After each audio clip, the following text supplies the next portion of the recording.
और सबसे दिलचस्प बात यह है कि तिरंगे की बात वो लोग कर रहे हैं, तिरंगा यात्रा वो लोग निकाल रहे हैं, घर घर तिरंगा वो लोग कर रहे हैं जिन्होंने सदियों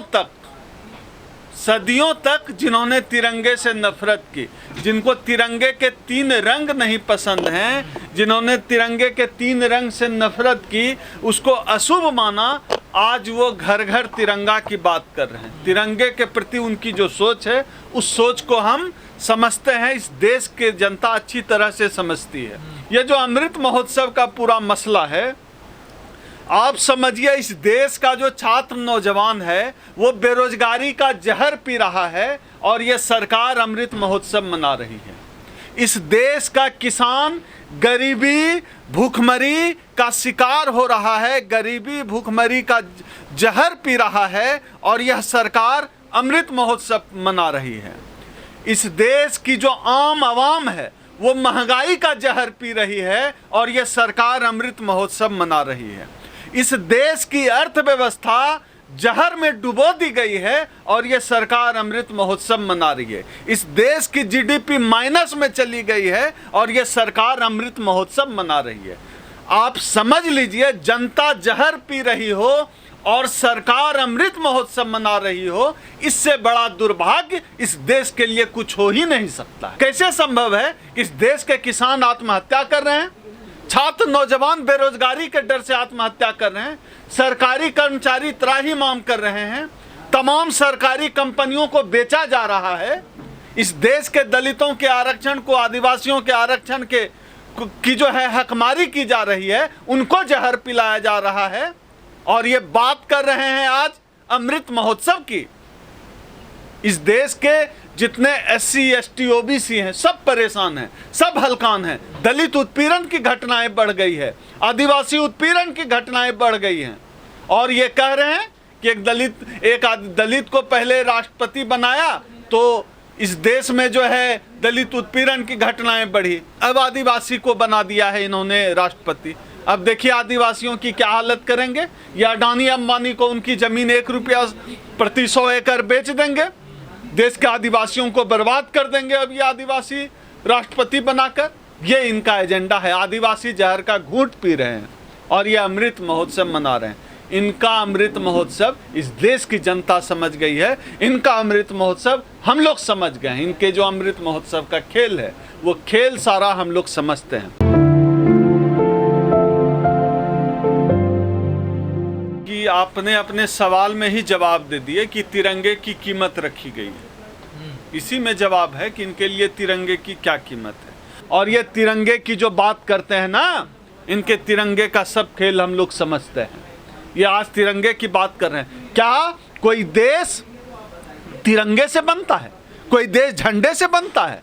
जिस देश का किसान आत्महत्या कर रहा हो, छात्र नौजवान बेरोजगारी से फांसी पे लटक रहा हो, तेल महंगाई चरम पे हो, एक सांसद को कच्ची सब्जी खानी पड़ रही हो संसद भवन में, उस देश में आप तिरंगा यात्रा निकाल रहे हैं। तिरंगा देश के लोगों से बनता है। तिरंगे के 3 रंग के प्रतीकों को समझते हैं ये भाजपा और संघ वाले। तिरंगे को बना दिया है इन्होंने कपड़े का टुकड़ा और कीमत रख दी है 24 रुपए। तिरंगा इस देश के लोगों से बनता है। तिरंगा बनता है इस देश के दलित आदिवासी अगर ठीक हैं, खुशहाल हैं, इस देश का किसान अन्नदाता जिनके मेहनत के खून पसीने की कमाई हम खाते हैं, तो देश का पेट भरता है। अगर वो खुशहाल है तो फिर तिरंगा यात्रा का कोई मतलब है। अगर छात्र नौजवान विश्वविद्यालय में शिक्षक नहीं है, टीचर नहीं है, विश्वविद्यालय में सरकारी नौकरियां खत्म हो गई है, रेल बेल सेल पूरा देश बेच के अब देश प्रेम का नाटक करती है भाजपा और संघ। हम लोग इस खेल को समझते हैं। देखिए, बीजेपी और संघ सिर्फ प्रतीक की राजनीति कर सकती है। ये लोग प्रतीक की राजनीति करते हैं। ठीक है, प्रतीक का एक महत्व है। क्या जो हम लोग उनके साथ नहीं हैं इसका मतलब ये थोड़ा है कि हम तिरंगे से प्यार नहीं करते हैं। हम तिरंगे से प्यार करते हैं, अपने देश के झंडे से भी प्यार करते हैं, लेकिन अपने देश के लोगों से भी प्यार करते हैं। जो लोग तिरंगे से प्रेम का नाटक करते हैं उनको देश के लोगों से भी प्रेम करना चाहिए। देश के लोग खुशहाल हों उसकी तैयारी करनी चाहिए। आपने नोटबंदी जैसा बेवकूफ़ाना फैसला देश पर लाद दिया। आपने GST जैसी बेवकूफ़ कोशिश की अर्थव्यवस्था के लिए, अर्थव्यवस्था को खत्म करके रख दिया। लोगों के पास पैसा नहीं है, मार्केट में मनी का, कैपिटल का इन्फ्लुएंस नहीं है, फ्लो नहीं है, लोग परेशान है, हैरान है, महंगाई चरम पे है। क्या नाटक चल रहा है भैया। हिंदू मुस्लिम में इतना जहर बो दिया है, जाति की राजनीति इतनी तेज कर दी है, और ये सब नाटक इनका चल रहा है। ये जो देश बेचने का खेल चल रहा है, उस खेल पे किसी का ध्यान नहीं जाए। ये जो इनके मंत्री बियर बार चलाते हैं, उस पर बात नहीं हो, महंगाई पर बात नहीं हो, बेरोजगारी पर बात नहीं हो, आरक्षण पर बात नहीं हो। इसके लिए ये लोग ये सब खेल, देशभक्ति का सारा खेल खेलते रहते हैं। अगर इनको देश की चिंता है तो देश बनता है इस देश के लोगों से। तो देश के लोगों की चिंता करना सीखें भाजपा और संघ वाले, तब समझा जाए कि ये लोग सही मायने में राष्ट्र ध्वज का सम्मान करते हैं। मैं वही बात कर रहा हूं, कोर्ट का नोटिस जो है गूगल पे आप देख लीजिए, गूगल पे पड़ा हुआ है। ये तो तिरंगे से प्रेम नहीं करते हैं, तिरंगे के लिए। ये तो जिस समय तिरंगे का महत्व था, जिस समय लोग तिरंगा लेकर इस देश की आज़ादी की लड़ाई लड़ रहे थे, ये तो अंग्रेजों का अंग्रेजों के पैर पे नाक रगड़ रहे थे। आप बताइए, एक भी दलित आदिवासी पिछड़े को आज तक राय बहादुर, जंग बहादुर की उपाधि अंग्रेजों ने दी? सारी राय बहादुर, जंग बहादुर, फला बहादुर, ठिकाना ढिमकाना बहादुर, ये सब जितनी उपाधियां हैं, ये सब सवर्णों को मिली। तो इस देश का दलित आदिवासी पिछड़ा, इस देश का मूल निवासी, कभी तिलका मांझी के नेतृत्व में, कभी बिरसा मुंडा के नेतृत्व में इस देश में आज़ादी की लड़ाई लड़ रहा था। और ये लोग कभी सावरकर बनकर माफी मांग रहे थे, कभी इनके लिए मुफ्तगिरी कर रहे थे। ये लोग आज देशभक्ति की बात करते हैं, ये लोग देशभक्ति का प्रमाण पत्र देते हैं। देशभक्ति से कोई दिक्कत नहीं है, हमें दिक्कत है नौटंकी से, हमें दिक्कत है देशभक्ति के नाटक से। इस बात से हमें दिक्कत है। देशभक्ति करनी है तो पहले देश के लोगों की समस्याओं का समाधान लाना पड़ेगा। हैप्पी इंडेक्स में हम बांग्लादेश और पाकिस्तान से भी पीछे चले गए। देश के लोग खुशहाल नहीं हैं और आप नाटक बतियाए हुए हैं। आप तिरंगा पहुंचा, खुशहाली कब पहुंचाएंगे? घर घर खुशहाली कब पहुंचाएंगे मोदी जी? घर घर खुशहाली भी पहुंचाइए।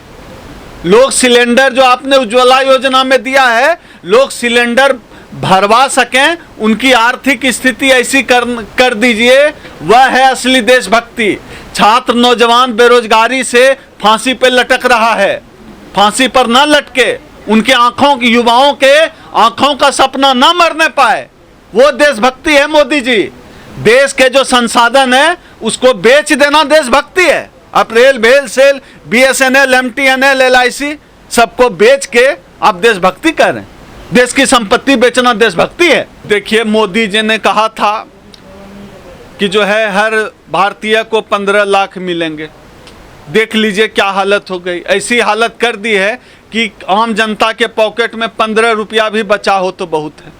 इन्होंने कहा था बहुत हुई बेरोजगारी की मार, अब की बार फलाना ढिमकाना की सरकार, फलाना ढिमकाना की सरकार देख ली कि पिछले 50 साल में भारत कभी इतना बेरोजगार नहीं था। इन्होंने जो जो कहा इस देश में उसका उल्टा हुआ। इन्होंने कहा बहुत हुआ किसानों पर अत्याचार, अब की बार फलाना ढिमकाना की सरकार, किसान बेचारे सड़क पर आ गए, 1.5 साल हजारों किसान शहीद हो गए। ये किया है इन्होंने। ये तो मोदी जी जो कहें, अगर मोदी जी कह रहे हैं कि मैं देश में खुशहाली लाऊंगा, आप समझ जाइए इसका मतलब है बहुत जल्दी सबके हाथ में एल्युमिनियम का कटोरा आने वाला है।